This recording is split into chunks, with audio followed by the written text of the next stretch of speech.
ঘুম থেকে উঠেই প্রথমে চলে আসলাম বারান্দায়, কারণ আমার ডেইলি রুটিন হচ্ছে প্রথমে বারান্দায় এসে আমি গাছগুলোকে দেখি কয়টা ফুল ফুটেছে। মনে এত শান্তি ফিল হয়। এর মধ্যে ওয়াশরুমে গিয়ে দেখি একটা বিপত্তি ঘটে গেছে। ওয়াশরুমের ছাদ থেকে টপ টপ করে জল গড়াচ্ছে। তো অনুসন্ধান করে আমরা সবাই মিলে বুঝতে পারলাম যে আমাদের গিজারটা নষ্ট হয়ে গেছে।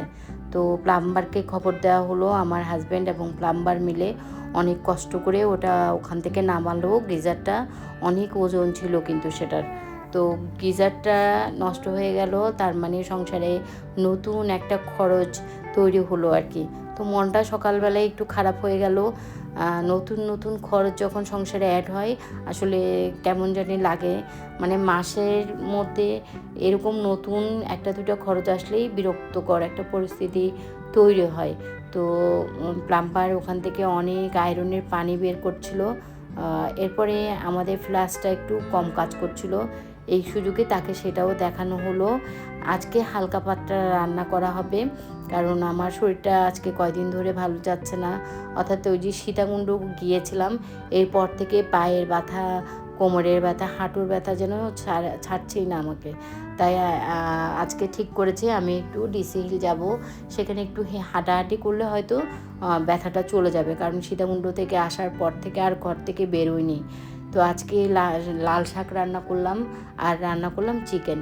তো ব্রয়লার মুরগি ছাড়া বাচ্চারা খেতেই চায় না, সেজন্য ব্রয়লার মুরগিটাকে ভালো করে আগে ফ্রাই করে নিয়েছি, কারণ এমনি রান্না করলে কেমন নরম নরম হয়ে যায়, আমার খেতে ইচ্ছে করে না।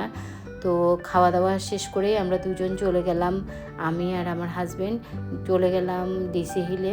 আমি হালকা হালকা করে হাঁটছিলাম, কারণ দ্রুত হাঁটার মতো পায়ে জোর এখন নেই। সীতাকুণ্ড থেকে আসার পরেই পায়ে একটু ব্যথা। তো এই গাছগুলোতে কি কি ফুল ফুটেছে আর কি গাছের কি নাম আমি নার্সারির ভাইগুলোকে ডেকে ডেকে জিজ্ঞেস করছিলাম। আর মনটা এত ভালো হয়ে যায় গাছের কাছে গেলে। যারা আমার ভিডিওস বা রিলস দেখেন তারা নিশ্চয়ই জানেন আমি গাছকে এত পছন্দ করি, আর ফুল ফুটে থাকলে তো কথাই নাই, অনেক মন ভালো হয়ে যায়। আসলে এই প্রকৃতির কাছে গেলেই নিজেকে চেনা যায়, নিজের মধ্যে আমার আমিটাকে আমি চিনতে পারি, আমার মনে হয় সেরকম। তাই প্রতিটা মানুষের উচিত নিজেকে একটু সময় দেওয়া আর প্রকৃতির মাঝে নিজেকে একটু বিশ্রাম দেওয়া। নিয়মিত হাসির আড়ালে লুকিয়ে থাকা এক শান্ত যন্ত্রণা।